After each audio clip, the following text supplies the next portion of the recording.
This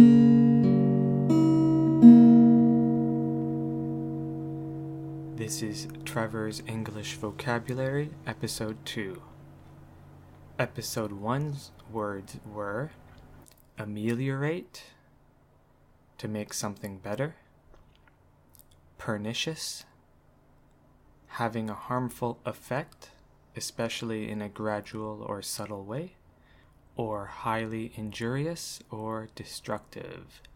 Injurious, the root word is injury. Another word was sedulous, that is, showing dedication and diligence, or involving or accomplished with careful perseverance, as in sedulous craftsmanship, or diligent in application or pursuit, a sedulous student.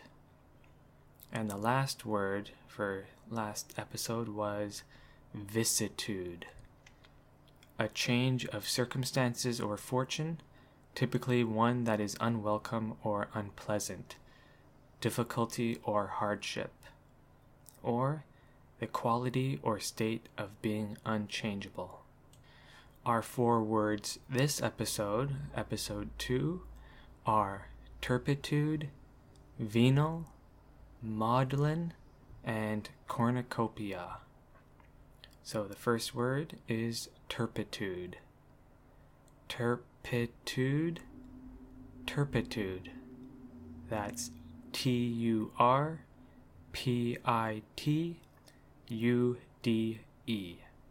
Turpitude. And the definition of that is depraved or wicked behavior or character. Some synonyms are wickedness, immorality, depravity, corruption, corruptness, vice, degeneracy, evil, baseness, iniquity, sinfulness, or vileness. The etymology of this word is from 15th century from French, or from Latin, the word turpido, from turpis, disgraceful, base. So an example of this word: his acts of moral turpitude have left us all aghast. Some tricks for remembering this word is torpor, the torpedo, has turpitude. So let's say there's some torpedo and the torpedo has a name. The torpedo's name is torpor. So torpor, the torpedo, has turpitude. And just so you know, torpor is another word, and the word torpor means a state of physical or mental inactivity, or lethargy, or lethargic. So you can just imagine an evil, wicked torpedo, and it's destroying ships. That torpedo is evil and wicked. That torpedo has turpitude. So torpor, the lazy torpedo, has turpitude. Our next word is venal. Venal. Venal. That's spelled V-E-N-A-L. Venal. And there's a word that's similar to it, which is venial. That's V-E-N-I-A-L. Venial is a pardonable sin, and that's not the word that we're going to do today. Our word is venal, V-E-N-A-L. So the definition of venal is showing or motivated by susceptibility to bribery or corruption, capable of being bought or obtained for money or other valuable consideration. Some synonyms are corrupt, corruptible, bribable, open to bribery, purchasable, buyable, and grafting. The etymology of this word is from 17th century, referring to merchandise or favor, from Latin, venalis, from venum, thing for sale. Some conjugations of this word: venality is a noun, and venally, the adverb. Example 1. The border guard was venal, so the criminal was able to bribe him to smuggle the drugs across. Example 2. The border guard's venality allowed the smuggler to transport the drugs across the boundary. The contrabandists take full advantage of the border guards who act venally. Our third word is maudlin. Maudlin, maudlin, spelled M-A-U-D-L-I-N. And it's an adjective. The definition of maudlin: extravagantly or excessively sentimental, mawkish, self-pitying, or drunk enough to be affectionate or sentimental in an effusive, tearful, or foolish manner.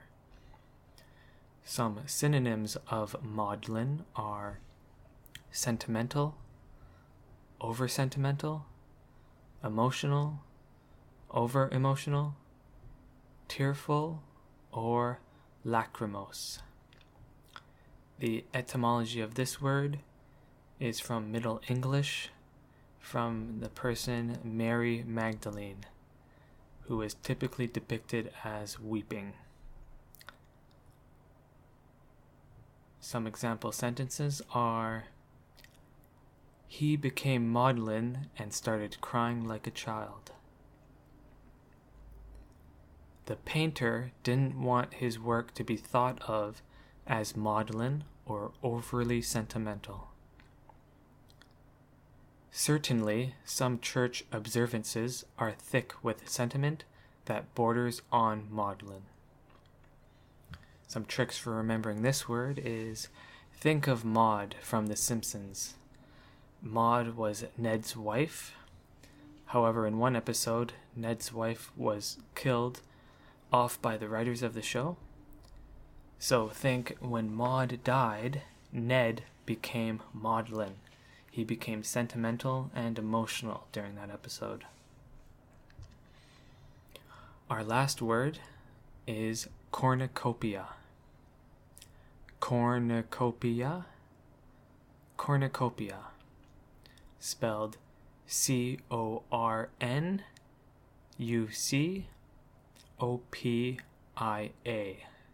Cornucopia. So the definition of this is: cornucopia is a symbol of plenty consisting of a goat's horn overflowing with flowers, fruit, and corn. However, when used today, what it usually means is an abundant supply of good things of a specific kind. So some synonyms are abundance, plenitude, inexhaustible store, lot, lass, host, or riot. So it's from the 16th century, from late Latin, and it was just a mythical horn able to provide whatever is desired. Some example sentences: Alex brought the cornucopia and other symbols of Thanksgiving for his family dinner. The festival offers a cornucopia of pleasures. The book includes a cornucopia of wonderful stories. So some tricks for remembering this word: look at the beginning of the word, corn, and think of a bountiful harvest or a bumper crop, and now there is too much corn, a cornucopia of corn. So now it's time for the test.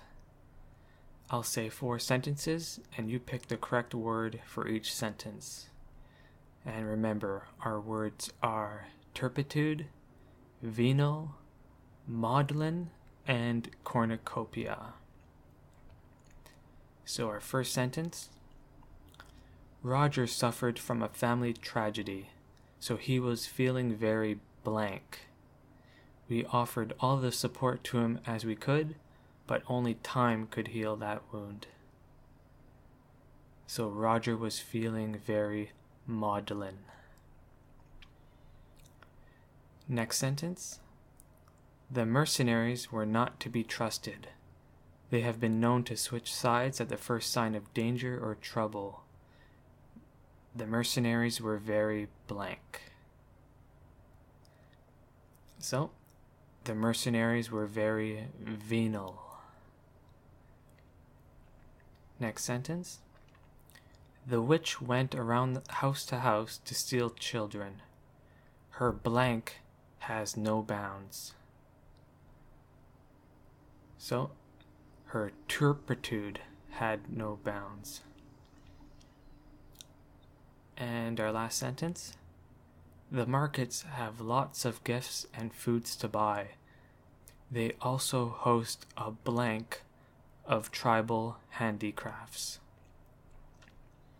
So the answer to that is they host a cornucopia of tribal handicrafts. So thanks for listening. That was episode 2, and see you next time.